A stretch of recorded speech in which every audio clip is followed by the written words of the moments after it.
Hey there folks, welcome to Spectrum Pulse. We talk about music, movies, art, and culture. And today, we're going to be talking about the newest album, the sophomore album from RiFF RAFF, called Peach Panther. Okay, originally I was expecting this past weekend in terms of album releases to be a lot worse. I think I mentioned it on Billboard Breakdown that there were also new albums planned from Rae Sremmurd and Iggy Azalea, which promised to be two records of continuous migraine. But since their lead-off singles have flopped in the charts, they've been both delayed until later in the summer. And that leaves us with only the most courageous hip-hop artist to drop a record this past weekend, and I can't even finish that sentence. Hell, I don't even know why I'm reviewing this. In the pantheon of joke rappers, I don't really tend to have a lot of respect for RiFF RAFF, who basically has one joke in being an over-the-top caricature slash parody of modern hip-hop, which becomes less of a joke when you realize that most of modern hip-hop is already there. And let's be honest here, thanks to the internet, we got no short supply of rappers who have better bars, better production, and jokes than RiFF RAFF does, from The Lonely Island to epic rap battles. That is unless you're taking RiFF RAFF seriously in a Lil B sort of vein. But if we're going by the so weird slash bad it's good, RiFF RAFF isn't that weird. He's not that far away from conventional hip-hop that I can really justify that excuse. As to whether RiFF RAFF takes himself seriously, well, there's a part of me that thinks he kinda does with zero self-awareness, and that's more sad than anything else. But at the end of the day, the music still has to deliver, and honestly, it rarely does. So why talk about this album? Well, call it morbid curiosity more than anything else. Somehow RiFF RAFF keeps getting guest stars that you wouldn't expect a rapper of his status to be able to bring on. And I do hold that when it comes to stupid as hell bangers, Cocaine from his last album, Neon Icon, is a ridiculously fun song. I actually quite like it. In other words, even if he's on the edge of pop culture, he keeps popping up. So I figured what the hell, and I checked out Peach Panther. Was it any good? Well, I'll be blunt.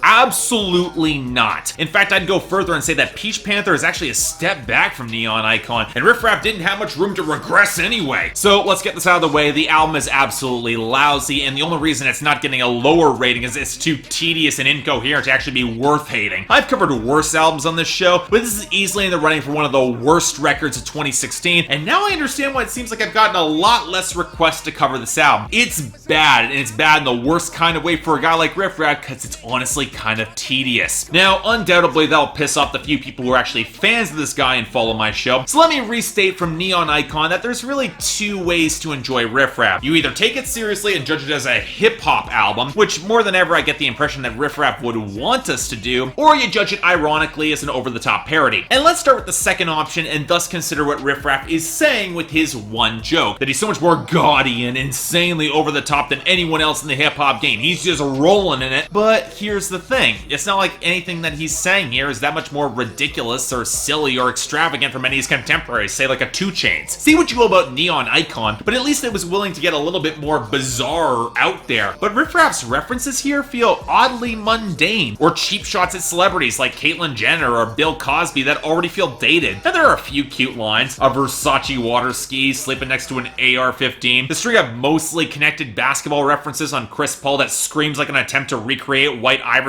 by Post Malone, that one odd line he repeats about sitting on butter that I'm inclined to take literally, and, of course, picking up his girl in his Aston Martin from Olive Garden, as you do, of course. But overall, this record starts repeating itself in a hurry, especially about his newfound affection for codeine. And I'll be blunt and say that if he swapped out Coke for Dirty Sprite, it was the wrong move, because midway through this album, we get the awesomely titled Syrup Sippin' Assassin, where the only line in the entire song is how he drinks so much codeine he's gonna fall asleep. Cool, I guess. But then you have lines about homeschooling his kids so they can become professional Snapchatters, or how his parties are like a quinceañera, a 15-year-old girl's party from Mexico, or how he only made $4 million last year, or how he goes into women's bathroom stalls. I start wondering how on earth anyone can like this guy. And it doesn't help that the only guest star who can remotely work well with RiFF RAFF here is Danny Brown, who drops the best verse on this album by a mile on I Drive By, for at least having some kooky but well-structured bars. The other guest stars, though? Well, Lil Durk does his best Young Thug impression, is less interesting. King Chip does his Sage the Gemini impression, it's actually not bad on Shout Out to the Bae. Problem actually seems to take shots at RiFF RAFF before he's saying he's so clean, his clothes are made of Dove. Congratulations, you've got clothes made of soap. And G-Eazy is far too boring of a rapper to be anywhere close to a RiFF RAFF song. He doesn't belong here at all. But by now, you're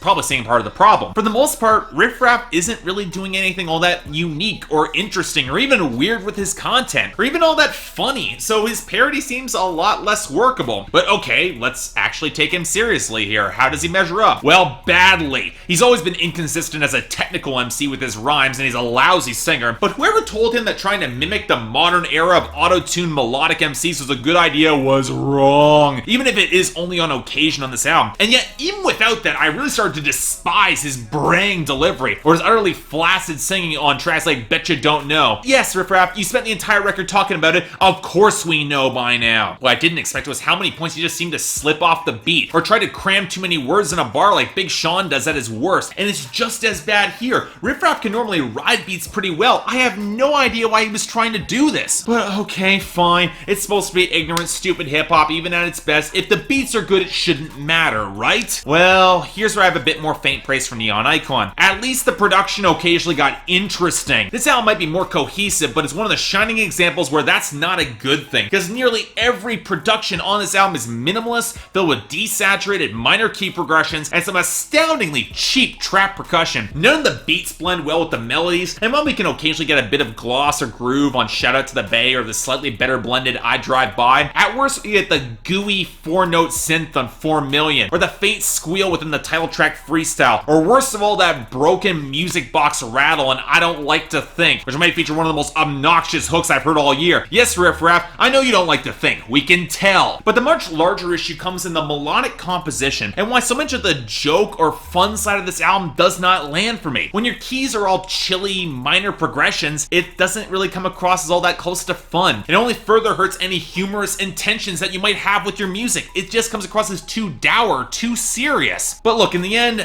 wow, I did not like this. And yet, I can already hear defenders saying that Riff Raff is going back to his trap roots. It's not supposed to be smart or structured or beyond anything ignorant trash just for the clubs. And that might be so, but there's a scale of quality to this sort of thing, and especially in the production that Riff Raff is treading right near the bottom. But even if you're considering this ironically, I can't say this falls even towards the so bad / weird it's good camp, because of the content, the delivery, and the vibe has only gotten more stale and cheap on this record. For me, this is a light 3 out of 10, and no way in hell I'm recommending this. Folks, if you're looking for stupid bangers, you can do better than Riff Raff, and after consideration comparing to Neon Icon, even Riff Raff can do better than this Riff Raff. And if he wants to keep making 4 million a year, which I still don't understand, he better hope his audience doesn't catch on to that, because this, I'd skip it. So yeah, thanks a lot for watching. If you'd like to like and subscribe, I'd be more than grateful. I can't imagine how my opinion might be contentious among some Riff Raff fans, but hey, if you guys like it, I don't get it at all. I didn't get it on Neon Icon, I get it even less here. But honestly, it's just kind of cold and stale, and nothing he says is interesting or all that funny. When you have artists like Open Mike Eagle who are actually making points with real wits, this is just does nothing for me. Not at all. But I got the poll up here, so if you all want to tell me I'm wrong, there's the option. Beyond that, anything else I might be able to do to improve my presentation, or any other albums coming out that you want me to take a look at, I will try to give them a listen. Till then, I'm Mark, you're watching Spectrum Pulse, and I'll see you next time.